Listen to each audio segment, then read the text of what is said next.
organize a whole concert for the whole junior high school. So, since this is an important event, we made an effort to ensure that we're able to have a press and media launch. So, we know that you guys are so busy, and thank you so much for being here with us. Of course, we would also like to thank Calista for being here with us. I know that you're also very, very busy.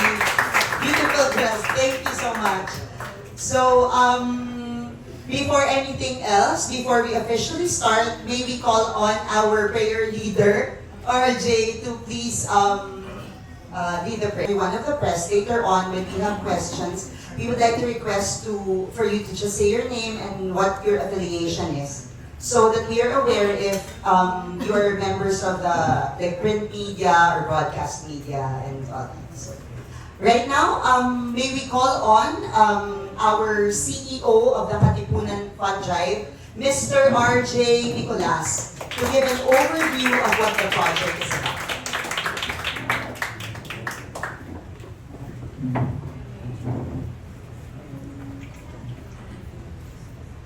Also, may we call on Mr. Mason Hernandez, our marketing head, to also be with RJ.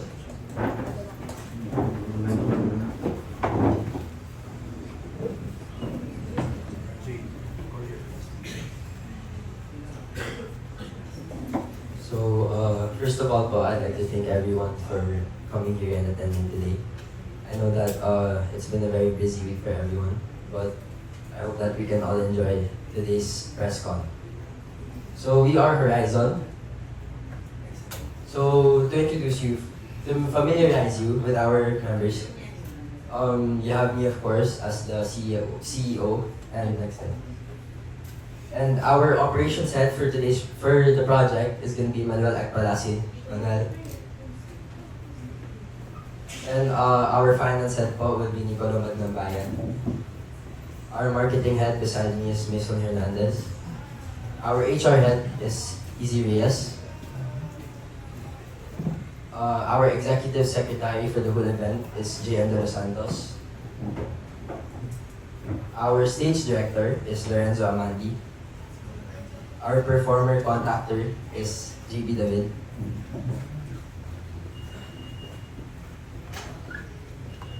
And for our supervisors for each team, I'll have Andrew Sanchez, Clark Bayani, and Enzo Lopez. So to give a brief overview of KFD and what it is. So Katipunan Fund Drive is an annual fundraising effort of the AGHS for the benefit of calamity victims, Jesuit missions, and partner communities and institutions.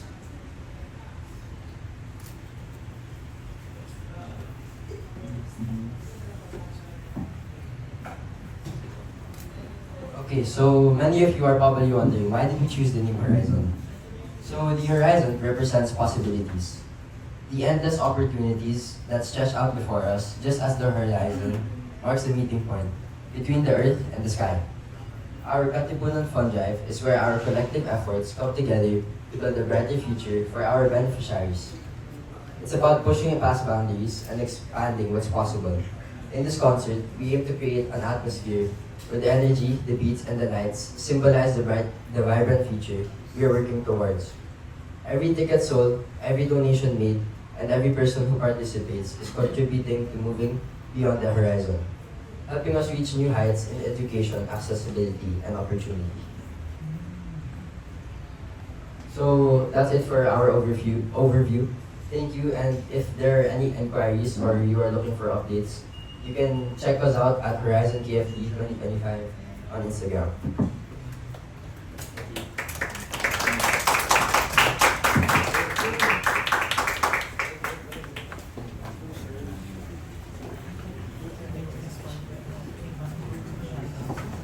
Okay, so thank you so much, Mr. RJ Nicolas, for explaining to us about the KFD. So, okay, so of course, if this is a fundraising activity, we would like to ask also who will be the beneficiaries of this Katipunan Fund Drive, organized by Ateneo Great and Rodriguez Hotel. So like stated po kanina, the KFD has partner beneficiaries. An example po of this will be the people of Boso-Boso Antipolo and the people of Sapang Palay, Bulacan.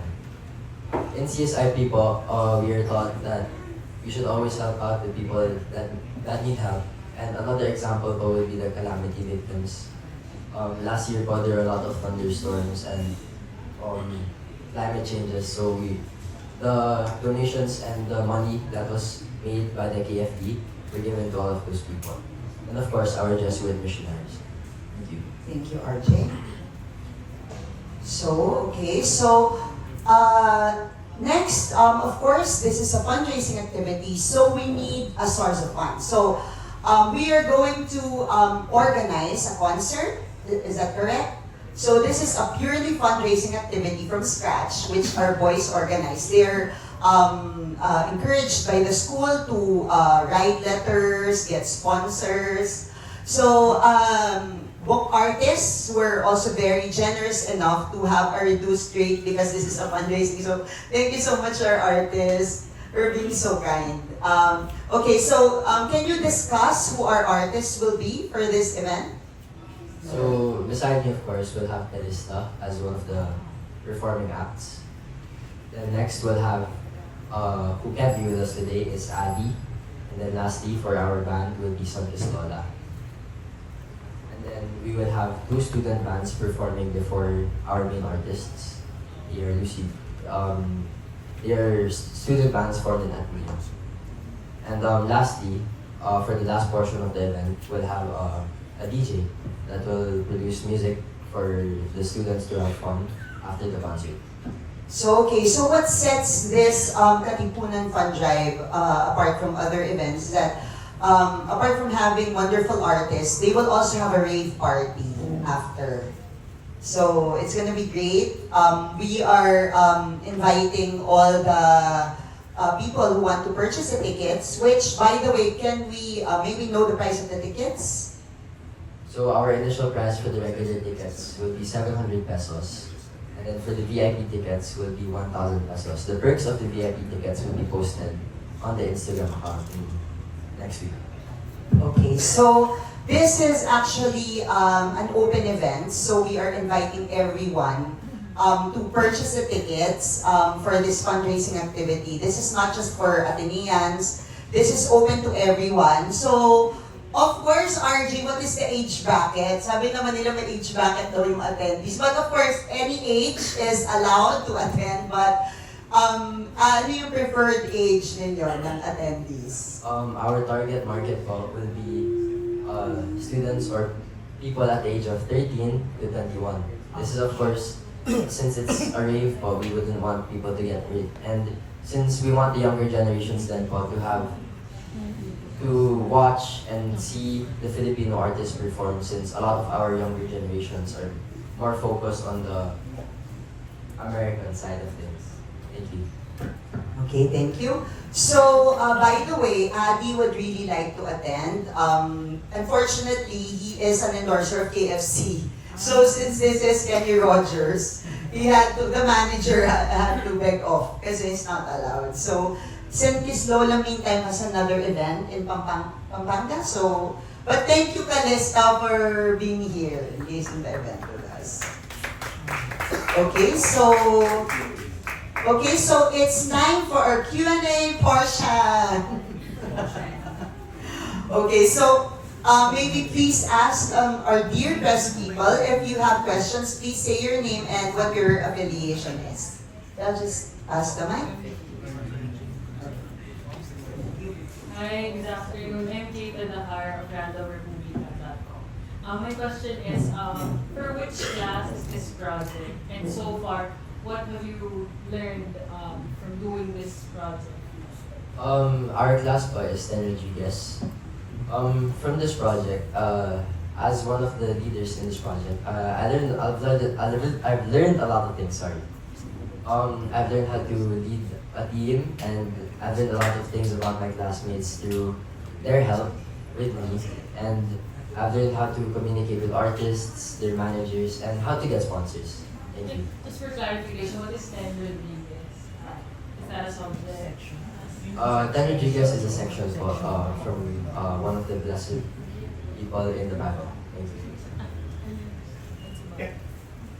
Hello, John Milo Segura for Big Star. Ang babata niyo pa, yung ganyang edad ko, hindi ko alam kung ano lang ginagawa ko. So, paano mo napili yung performers dito sa concert? For the performers po kasi, we saw Calista in a YouTube video from TikTok promotion videos. We saw their performance and it really like opened our eyes that there are a lot of artists out there that can get more attention because their talents are very good, and we think that with the spotlight we can give them more fans and a bigger community for them.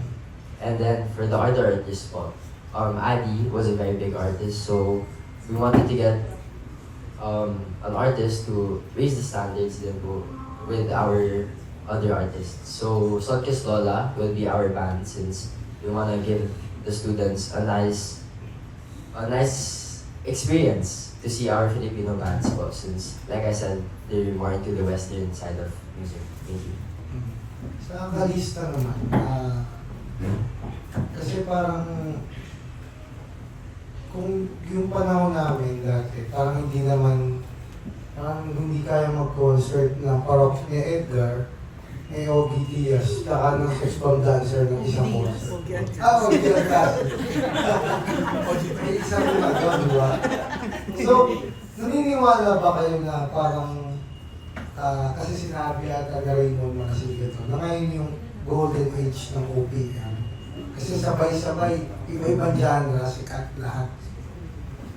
Yes po, naniniwala po kami na 2025 po talaga is the year of OPM, and especially with the help of P-pop, mas napapalawak po niya, mas napapatibay po niya, and mas napapalakas po niya even outside our country, yung OPM. Kaya we're very, very thankful to the junior high school students po for inviting us and for giving us this opportunity na makasama sa fundraising event na ito, dahil syempre our main goal din and our mission din, kaya kami naging artist, is also to inspire other people. And with the help of this concert, I believe na lahat tayo makakayanan. Salamat. Hello, good afternoon. So, a question ko for RJ. First ba ito ng Horizon? Or yearly ito? This is the very first one. But there are a lot of classes before us that had their own fundraising concerts na din po. But this is the first one being named Horizon. Kasi only grade 10 will be allowed to hold events. So since it was our last year in the junior high school, we wanted to go off with a bang and give my classmates a good experience with this concert. Thank you. And since hello.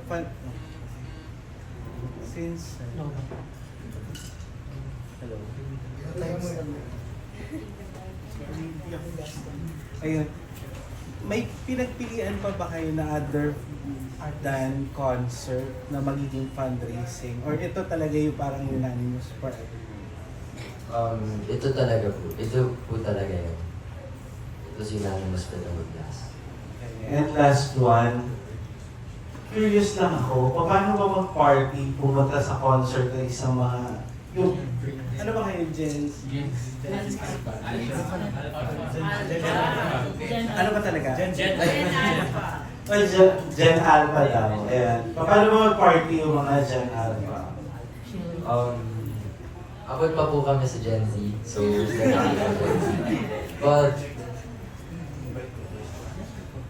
but I'd like to call on JB David to answer this question because my friend, he's a very outgoing person and he likes going to parties.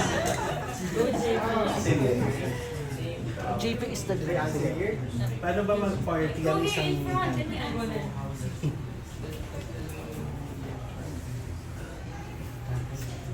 First of all, asking the question. Based on my experiences, Gen Z parties are very much crazy. And we wouldn't like to bring that to Ateneo, so we would like to limit the party experience to a healthy experience with no alcohol, no other bad things. So that's basically it. Pwede mo i-expound yung crazy na yun. Para at least yung exact. So basically, crazy means okay, I'll be honest, Gen Z is party like crazy because they drink, they engage in activities students shouldn't do. So we wouldn't want that in our concert, so we would like to limit all the experiences for concert as healthy as possible. Thank you.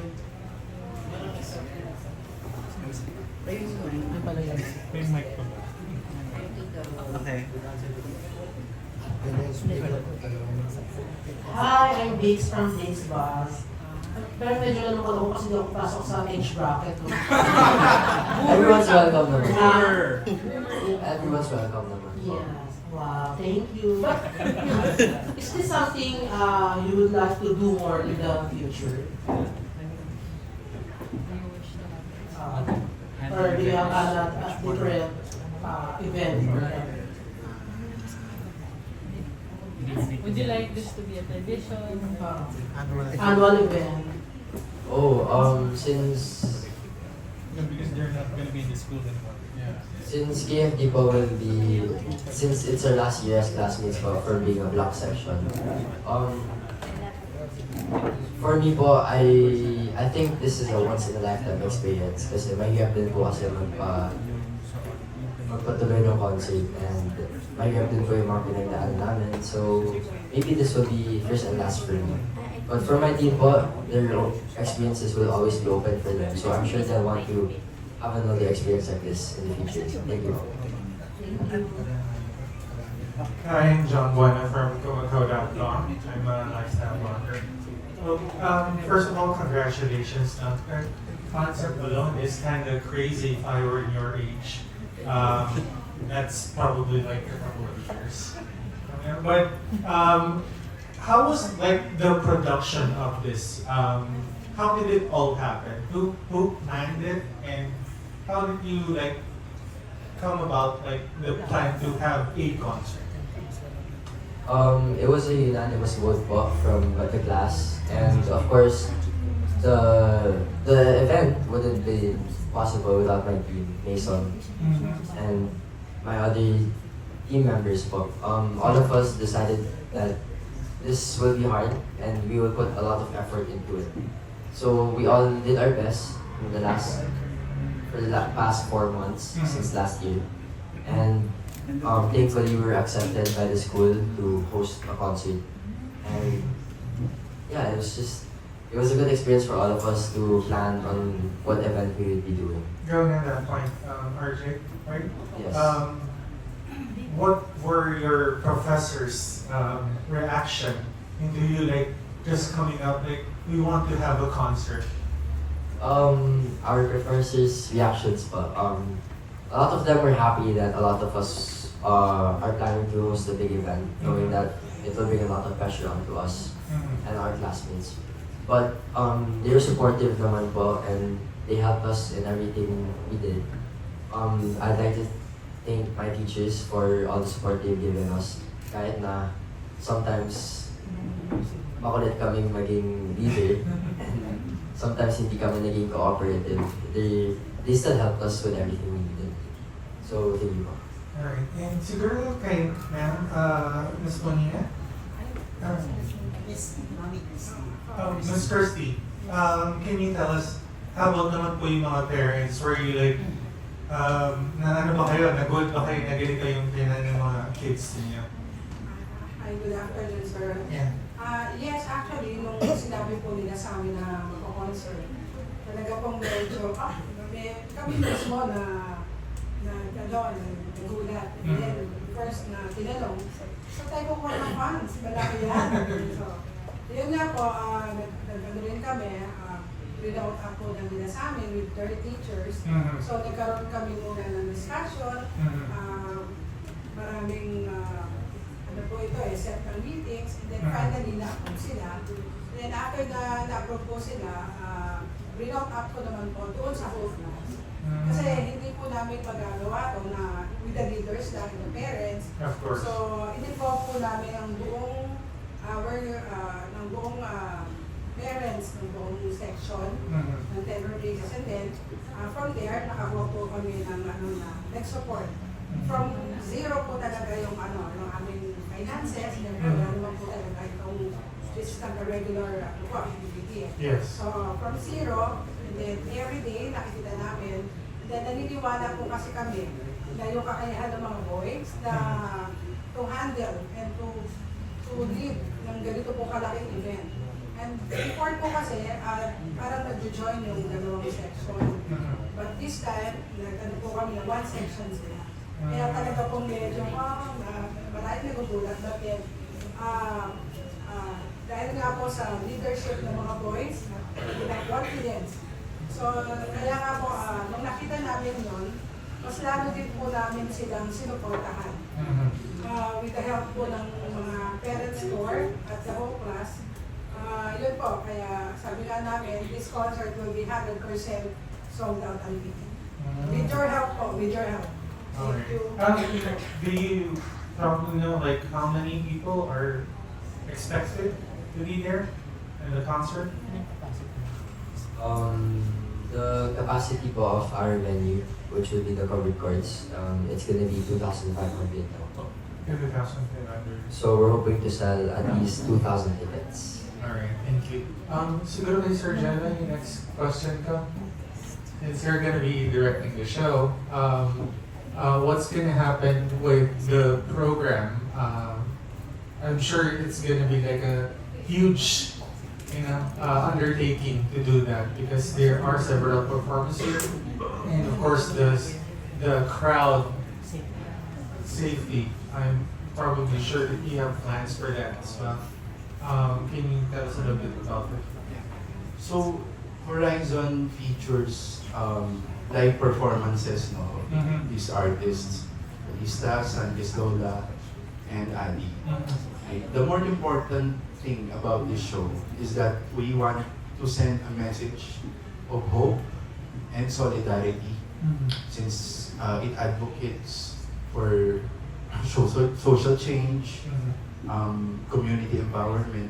So we will also feature audio-visual presentations in between performances, highlighting the Katipunan Fan Drive. Just as the Katipuneros in the 19th centuries banded together, gusto nating iparallel yun na we will be the modern Katipuneros of the present time to help others. So, sir, to further answer your question about how it's going to be, about the security, you don't have to worry about it because number one of our co-parents also volunteered to give security also. Ateneo has their own security, but we are gonna ensure that everyone is going to be safe, especially since we have young teens, like 13-year-olds. So we have several parents who also have, their security agencies. We're willing to donate the time of their security people. And also, we are very, very strict with respect to illegal articles that may be brought inside the venue. Like we were really discussing, like, are they allowed to use vape, stuff like this. So there are some things that we cannot avoid, but for our boys, it's a rule. If they get caught using vape, they're gonna be FI, right? That was, established. As for other people who are caught using vape, then it's going to be confiscated at the very start, at the security area. So also, our tickets, we ensure that they cannot be easily tampered. So we designed them in such a way that they cannot be just easily printed.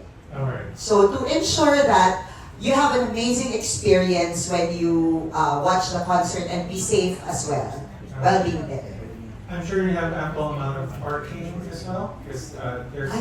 Yes. Ateneo has a very huge parking ground, so it won't really be a problem. Alright, thank you. Thank you. Alright, the last question would be for the ladies. Napakita lang natin siguro mga 2 weeks ago when you launched your album Floor. Of course, that EP is still on streaming platforms. Can you tell us more about your album and how's it going so far? Yung nakakakuha na ba kayo ng feedback from people about your music? Tell us a little bit more about it. Actually, naging maganda po yung launching namin kasi dumami po talaga yung streams namin lalo sa Spotify and other streaming platforms. And nakakatuwa po kasi maraming nagsasabi na, oh, natagpuan nyo na yung tamang sound nyo. Talagang kalista yan. And ayun nga, sinabi namin dun sa launch na hinanda talaga namin na iba't ibang genre. So talagang para magustuhan ng tao, maraming choices, ganyan. And ayun po, so very thankful po kami sa mga naging response ng mga tao sa album namin. Alright, aside from that, you're performing on this particular show. How does it feel that, you know, it's not just performing that you're gonna do, but it's also gonna benefit a lot of people after the show? Sobrang grateful po kami for the Ateneo and the junior high school for having us po and for having us here po for the fundraising kasi makakatulong din po, hindi lang po kami makaka-inspire ng mga kabataan, makakatulong din po kami sa ibang tao. And we're really, really happy na makakapag-perform po kami with our new release po na EP which is for Alright, super gusto ko pala yung parang R&B. Yes. Thank you po. Thank you. So I was advised by our director 2 more questions daw po. Hi, my name is Gretchen from handletheleft.co. First, task lang kay RJ.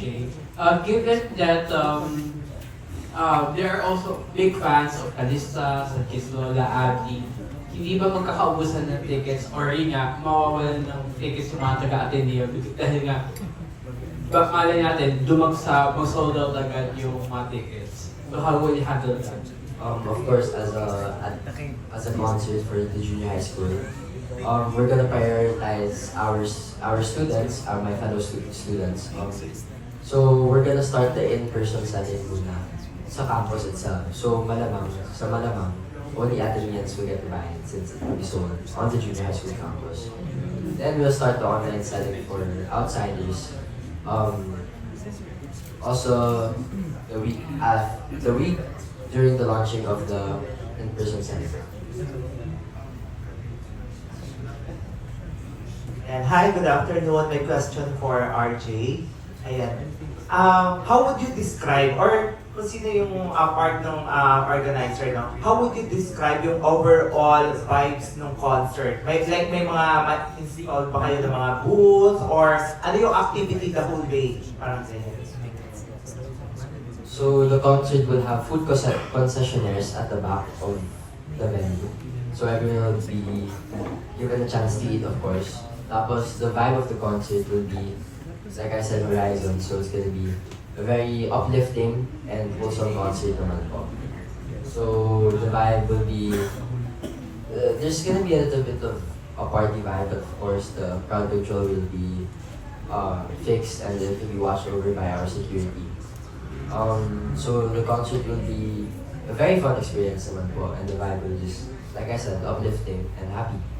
Ayan. Since super young pa lang kayo, how challenging is it for you to mount this big concert? I'll let Mason answer this question. Okay, sure.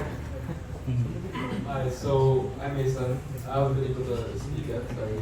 But I'd like to say it was very, very challenging because honestly, just to be able to do this concert, we had to beat out other classes who also made their own proposals and their own budgets and had their own sponsors. They were all trying to get this concert slot, but luckily we made it. And it was really hard. We had our own defending of, we had a defense for our proposal where we had to give a presentation similar to this actually. So, Magpe-perform din ba kayo? Yung mga ayan, yung mga organized. Okay. Wala. Oo. Wala ba yung sa dulo? Walang ganon. Ayan. For organista naman, since you're one of the big guests nga nitong concert na to, ano yung mga preparations na ginagawa niyo in terms of the songs? Paano yung mga magiging performance niyo on that night? Since different naman tong crowd this time. In terms of preparation po, katulad po nga ng sinabi po nila kanina, we're gonna be performing the songs po on our latest EP, which is 4. So, we're very, very excited to showcase our new songs to the students of Ateneo kasi we know that it's the perfect market for the songs because there are a lot of teens and maybe the same age as well sa amin po. So, talagang pinaghahandaan po namin yung performance po namin which will be parang mas matutuwa po yung mga students po sa performance namin. Yes po, and also nagpe-prepare din po kami ng cover songs para mas ma-relate din yung students. Hindi lang sa original songs namin. So, ayun, parang maka-vibe din sila. Hindi lang sa original songs namin, but the cover songs na kilala. Meron pa kayo ngayong pa-sample na magiging performance nito? Sample reality sa concert. Baka mas lalo pa maraming bumili ng tickets. Before po kami mag-sample, we would want to introduce ourselves for sa mga hindi pa po nakakilala. Call me the star! Hi everyone, I'm Anne. Hello everyone, I'm Denise. Hi, I'm Elle. Hello, I'm Dane, and we are Calista. Sample na po.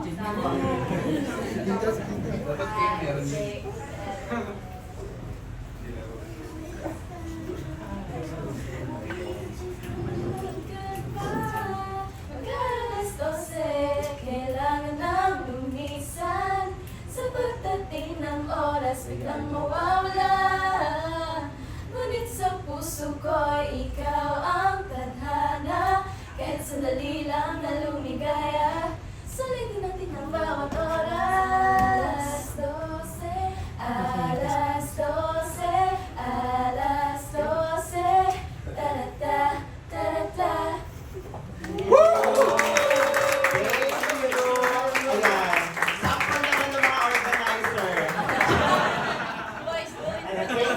Congratulations! Alright, so, nakita niyo naman po kung gaano kagaling yung mga artists na inimbitan namin. So, for the formal invitation for the tickets, ticket selling will start March po. And then, you can look for inquiries and updates in our Instagram page. We'll be posting where and when to buy the tickets by next week naman po.